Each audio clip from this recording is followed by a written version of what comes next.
Guys, so I'm back with another knotless braid install. This one I may not leave on as long as I did the first one, but if you're looking for the easiest way to knotless braid your hair, if you don't know how to do the traditional feed-in knotless braid, then watch this video, find out how I got this look, this little knotless look. You know, it's really easy, okay?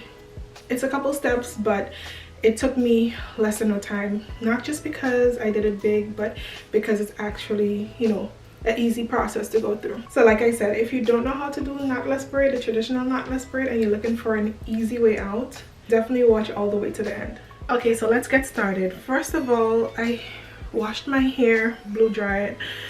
Always start on freshly washed hair, and I pre-parted, pre-braided my hair.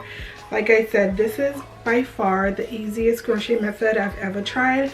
So what I did to get to this step is pretty much just part my hair off. I parted it in half, or you know, like across, and then I went ahead and I pre-braided my hair. Of course, I used my Shine and Jam, and to be honest, for this video I was just using all the leftovers that I had. So I had a little bit of my Shine and Jam extra hold, this one right here, and I finished it. Then I had to go in with some Eben New York edge tamer, and I know we're boycotting Eben right now, but I had it there and I was like, you know what, you know, let me just use it.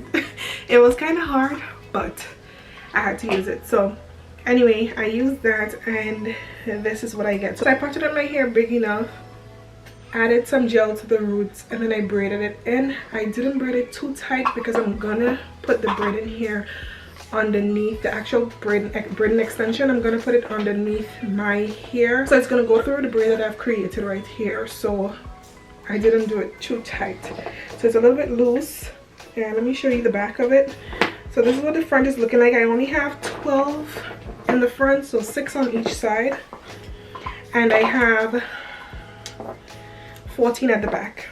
And that's because, like I said, I was trying to see if I could get away with using the leftovers of the hairs that I have, and I'll show you that in a little bit. But this is what the back is looking like right now.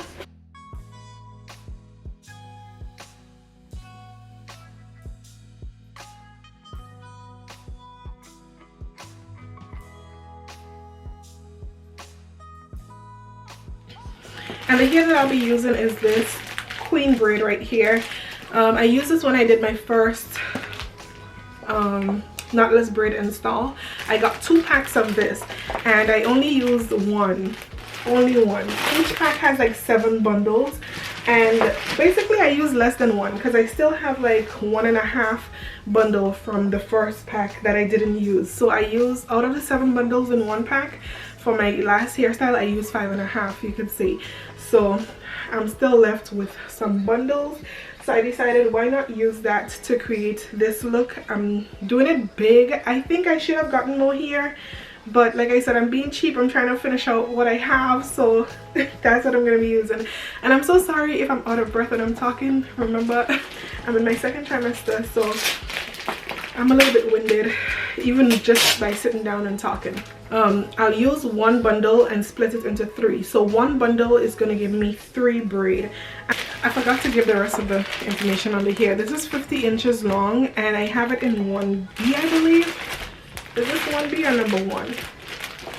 Or is it? Yeah, this is a 1B. I have it in 1B, and like I said, 50 inches long. Comes with 7 bundles there. So like I said, I will be splitting each bundle into 3, so that will make 3 braids. And that's because, again, I did not buy any extra braids. In the future, if I were to do this style, I would buy extra braids just so I can split each bundle into 2, because I think that's the thickness I'm really looking for. But again, because I'm being cheap, I gotta work with what I got. Okay, so let's get started. So I'm gonna start off at the back because that's just where I always start. I have my piece of hair that is already stripped here, and the hair is pre-stretched, so you don't have to go ahead and stretch anything. So this is already split into 3, so I have 3 of those small bundles from that 1 bundle, and I'm gonna go ahead again and split that into 2. So I'm gonna split it into 2. That's my piece for 1 here. I'm splitting it into 2 and half, And what I'm gonna do, you're gonna need your crochet hook for this one. I'm gonna try to turn around and try to show you guys at the same time. Maybe I'll show you better at the front, but I'm gonna start off at the back. So let me just show you this first one. I'm gonna push my crochet hook through this here. I have to look in the mirror because the mirror is here, and I have to make sure that you guys can see as well, so bear with me. I'm pushing the crochet hook through here, right? I'm gonna hook the hair on, close the crochet hook, the latch hook I should say, pull it through. What's going on? Why am I not getting the middle? Okay, I got the middle. Why in the middle? Got the middle now.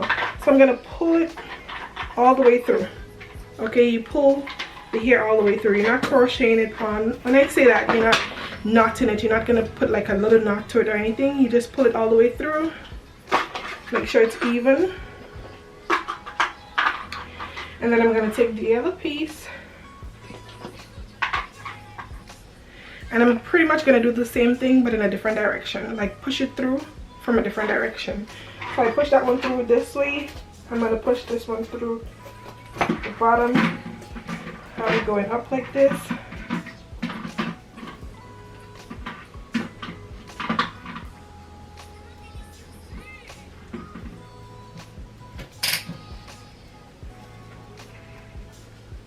Okay, so now I have all the hair attached to this one braid right here. That is why you need to leave your hair a little bit loose. Like, don't braid it too tight because you have to put all these braids underneath it. So don't go too crazy. You will end up with some bumps in your head if you do that. So what I'm gonna do, I'm gonna hide my hair in between the hair, and I'm just gonna braid down. Pretty much, that's all. Just gonna braid down. So let me see.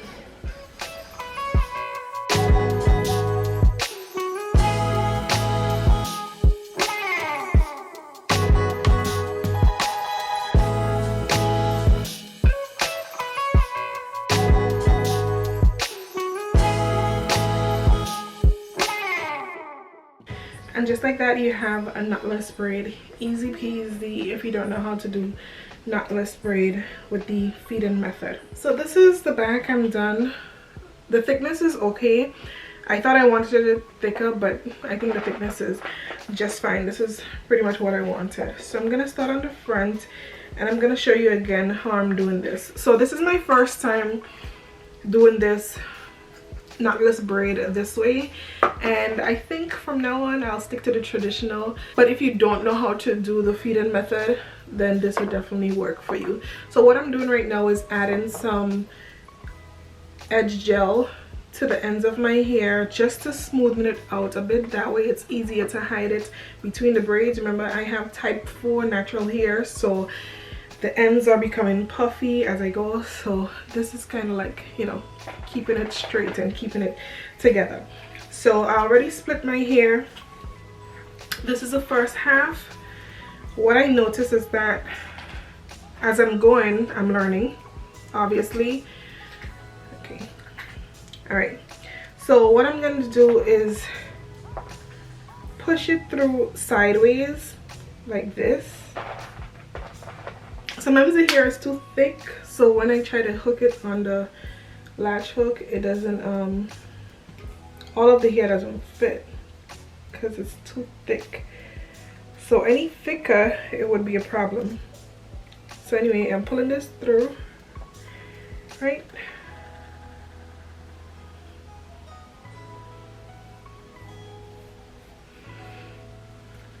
Okay, so we got this one pulled through. Make sure it's evened out. And then I'm gonna go down. So I went across, now I'm going down.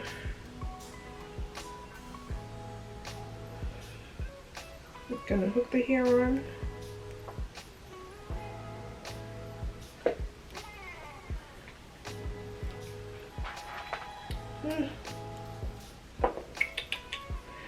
Alright, pull this through.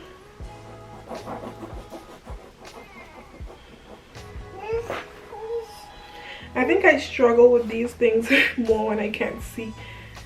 No, I think I struggle with these things more when I could see what's going on. Because the back, I did it so quick. You want some juice, baby? Okay, so once I got this, I have it here. I'm gonna just start braiding, and of course I'm trying to hide my hair in between the braiding here. So as I'm going, I'm just gonna keep tucking my hair in between it. So that's pretty much all you do. You crochet the hair in, so all you have to do is just start braiding down and make sure to tuck your hair in so you don't see it, and so that it could last longer.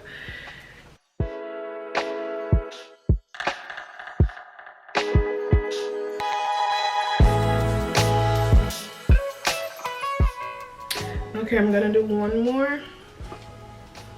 First, you see how puffy it is? Well, this one is not that puffy, but as fast as I'm going up, like with the thicker pieces of hair, it gets like really puffy, especially the back. It was super puffy. So what I'm gonna do is just take some edge gel, rub it in on the ends of the hair just to smoothen it out, straighten it out a bit, so that way it can blend easier. I don't have to try to get the little puffs in between the hair to hide it. It's already, you know, tamed like this. So I'm going to take my piece of hair, split it into two. Take the first half. We're going to go in, open your latch hook, go in,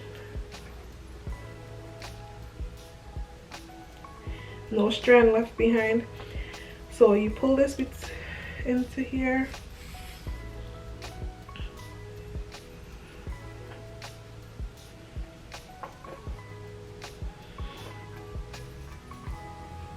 and crochet in the second piece.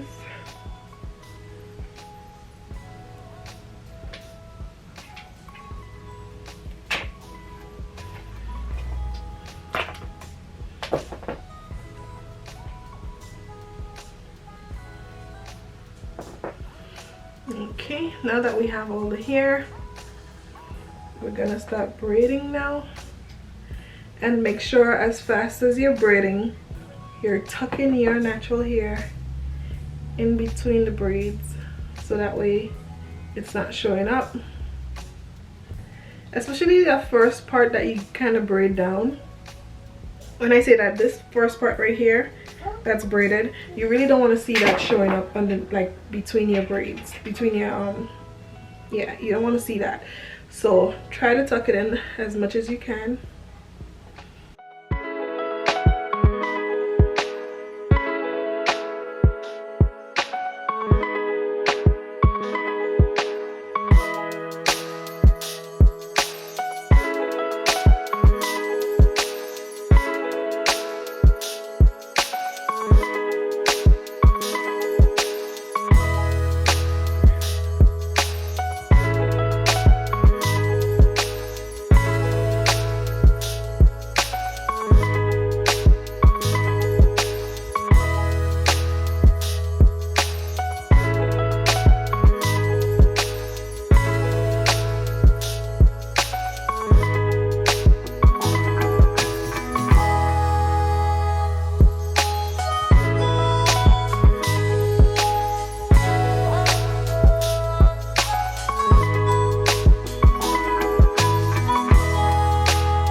nosy.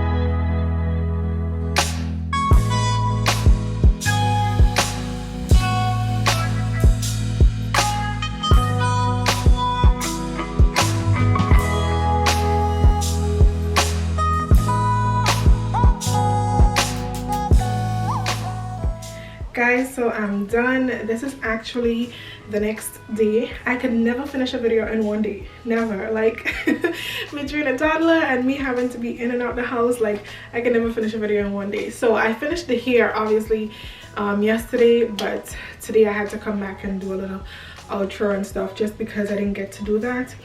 So my hair has been, I didn't let it finish dry because I had to leave the house, so I curled the ends. As you guys saw, I curled the ends, but I was supposed to like blow dry it a little bit more, let it set in place. I didn't have time to do that, so I ended up taking it out while it was wet. So it still has the curls, but as you can tell, some of them are dropping a little bit, so some looks a little bit longer. I don't want to go ahead and cut anything because I will curl it back up so everything looks, you know, the same. But for now, this is what it's looking like. I actually really like this whole, you know, easy process, the crochet process I should say, to do the knotless braid. But let me just say this, although this is like an easy step, I would suggest, if you know how to do the traditional feed-in knotless braid, do that. Why? Because we call it knotless braid for a reason, right? We don't want the knot, we don't want to see anything bulky at the roots. For me personally, I love that flat look. The way it looks just really flat and nice, I love that. And this is not given flat. Maybe I did something wrong, I don't know, but I followed the steps just like I saw everybody else did, okay? And this is what I ended up with. Like I said, it doesn't look bad. I actually like it, but I think the traditional feed-in is a lot flatter and it looks a lot neater in my opinion. So if you do know how to do it, then stick with that. If you don't know, then okay, fine, by all means, you know, do this one, do it this way I should say. But I don't know how I'm feeling. Let me know your thoughts and opinions in the comment section down below. Like I said, I really like it. I love the fact that I was able to finish really quick, because I did finish fast. Although it's like 3 steps, so it seems like it's like you braid in your hair, you crochet in your hair, and then you still gotta braid it down again. So it seems like it's 3 process instead of just 1 process where you just feed in and you keep braiding. However, it takes a shorter amount of time, and not just because I did like medium jumbo braids, but because it's actual quick process. Even though you're doing 3 different steps, it's actually a quick process. So let me know how you feel about it in the comment section down below. Like I said, this was 50 inches and I used all the hair that I had. I used the full 1 pack with the 7 bundles and the 1.5 bundle that I have remaining. So in total I used like 8.5 bundles. So it's like a pack and some to achieve this look. If you want, you probably could get away with 1 pack if you want to make it just a tad bit tinier. If I were to use 1 pack, use like with the same size, I would have to eliminate, let me see, 1 2 3 4 5 braids. So I'm just letting you know, so you know how much hair to get. I think with the jumbo braids you have to buy more hair because you want it to be thick. With the regular one, I used less than 1 pack and it was just fine. So it all depends on the look you're going for. If you're looking for a skinnier look, then you know, 1 pack I would say would do. If you're looking for a jumbo look, I would say get 2 packs just to be safe. And I'll definitely do this knotless. I'll definitely do, I'm so sorry, I'm out of breath. I'll definitely do another knotless hairstyle, but I think this time I'm gonna probably do like a boho knotless hairstyle, but it's gonna be really small, and that's when I'm in my 3rd trimester, counting down the days to give birth, I think I'll do that. That way I don't have to mess with my hair and it would last a very long time. I think I would do that. But for now, after this hairstyle, I think I'm gonna do some wigs and rock with some wigs for now on, because it's getting hot. Although these braids are good for when it's hot because you can always put it up and you get breeze through your hair. However, I think it'll be easier for me to just throw on a wig when I go out, and when I'm in the house, take it off so my hair can breathe, my scalp can breathe, and I don't know, I'm thinking about it. So I'm maybe doing some wigs soon, so stay tuned for that. But thank you guys so much for watching. Again, let me know how you feel about this hairstyle down below. I like it. I'll be rocking it for now, but I don't know, you guys, it's not as flat as I thought it would have been. But anyway, thank you so much for watching. Like and subscribe if you haven't done so yet, and I'll see you in my next video.